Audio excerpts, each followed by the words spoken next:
BJP Congress నేతల మధ్య మాటల యుద్ధం నడుస్తుంది. కాంగ్రెస్ పార్టీ వ్యవహారాల ఇన్ఛార్జ్ దీపదాస్ మున్షిపై బీజేపీ నేత మాజీ ఎమ్మెల్యే ఎన్వీఎస్ఎస్ ప్రభాకర్ ఆసక్తికర వ్యాఖ్యలు చేశారు. సూట్ కేసులు, కార్లు బహుమతులుగా పుచ్చుకొని పదవులు పొందారని విమర్శించారు. దీనిపై కాంగ్రెస్ నేతలు ఎదురుదాడికి దిగారు. ఎన్వీఎస్ఎస్ ప్రభాకర్ ఏ ఆధారాలతో మాట్లాడుతున్నారో చెప్పాలన్నారు. ఎంపీ రేణుకా చౌదరి ఆధారాలు లేకుండా పరువు నష్టం దావా వేస్తామన్నారు. ఆధారాలు లేకపోతే అటు కాంగ్రెస్ అధికార ప్రతినిధి సామా రామ్మోహన్ రెడ్డి ఘాటుగా స్పందించారు. బీజేపీ రాష్ట్ర మాజీ అధ్యక్షుడిగా బండి సంజయ్ని ఎందుకు తొలగించారో ప్రజలకు చెప్పాలని సవాల్ చేశారు. ఇచ్చిన ఆయన మాట్లాడతల్లా, కారు తీసుకున్న వారు మాట్లాడతల్లా. కాంగ్రెస్ సంస్కృతే అదే.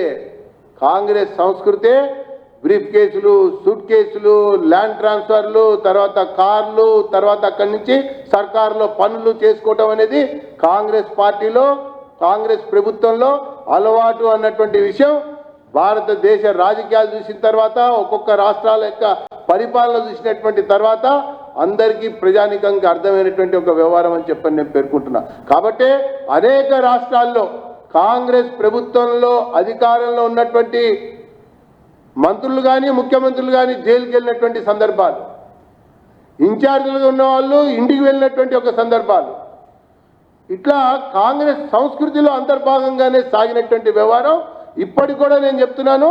ఇచ్చిన వాడన్నా మాట్లాడాలి, తీసుకున్న వాళ్ళన్నా మాట్లాడాలి. అప్పుడే నేను సమాధానం చెప్తా, ఆధారాలు చూపిస్తానని చెప్పని నేను పేరు. నా దగ్గర కాగితాలు ఉన్నాయి, నా దగ్గర కార్తాళాలు ఉన్నాయి, నా దగ్గర ఆధారాలు ఉన్నాయి. ఈ ఏదో కాక్ అండ్ బుల్ స్టోరీస్ మొత్తం చెప్పుకుంటూ పోయిండు. ఈ ఇంత పొడుగు ఏమో చెప్తాడో ఏదో తీస్తాడో అని అనుకుంటే శాటభారతం అని తిప్పిండు, కానీ అది చేసినటువంటి సంగతి ఏం లేదాడా. కాంగ్రెస్ పార్టీని విమర్శించనీకే, పాత ఇన్ఛార్జీలు ఎందుకు పోయారో కారణాలు చెప్పనీకే, మమ్మల్ని అడిగేదానికంటే ముందు ఫస్ట్ మీ మాజీ రాష్ట్ర అధ్యక్షుడు అయినటువంటి బండి సంజయ్ని అర్ధరాత్రి పూట పీకేసినటువంటి దానికి గల కారణం తెలంగాణ సమాజానికి చెప్పురి. ఫస్ట్ మమ్మల్ని అడుగుతుండ్రు,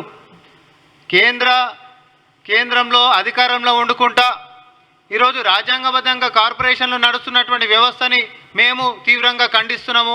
కాంగ్రెస్ పార్టీ బీఆర్ఎస్ పార్టీ లెక్కనే చేస్తుంది, కాబట్టి కార్పొరేషన్స్ తీసేయాలని చెప్పి ఒక పనికిమాలినటువంటి స్టేట్మెంట్స్ ఇస్తే ఇది ఎట్లా తగ్గుతుందని చెప్పి మేము అడుగుతా ఉన్నాం. కేంద్రంలో లేవా కార్పొరేషన్లు? దాన్ని నువ్వు అన్నీ తీసేసినావా? ఇదే ఖండన ఏదో మోడీ గారి దగ్గరకు పోయి చెప్పు. ఇప్పుడు బెంచ్ కార్ ఆమెకి ఇవ్వలేదు, నాకు తెలుసు. We are going to sue this వల్ల. ఎవడండి వీడు? అంత ఎవిడెన్స్ ఉందా? ఇప్పుడు కోర్టులో వేసి ముందు ఆయన కొనివ్వాలి బెంచ్ కార్. అదే పనిష్మెంట్. పిచ్చిగా ఉంటే ఇవ్వను. ఎందుకు సంకం పెట్టుకొని దాచిపెట్టుకున్నాడు? అన్ని ఆధారాలు ఉండే అంత ఎవిడెన్స్ ఉంటే నాన్ సెన్స్. లేడీస్ పైన ఇష్టం వచ్చిన టబాండాలు వేస్తారు. మేమేదో ఏడ్చి కూలిపోయి కుమిలిపోతామని అనుకుంటున్నారు.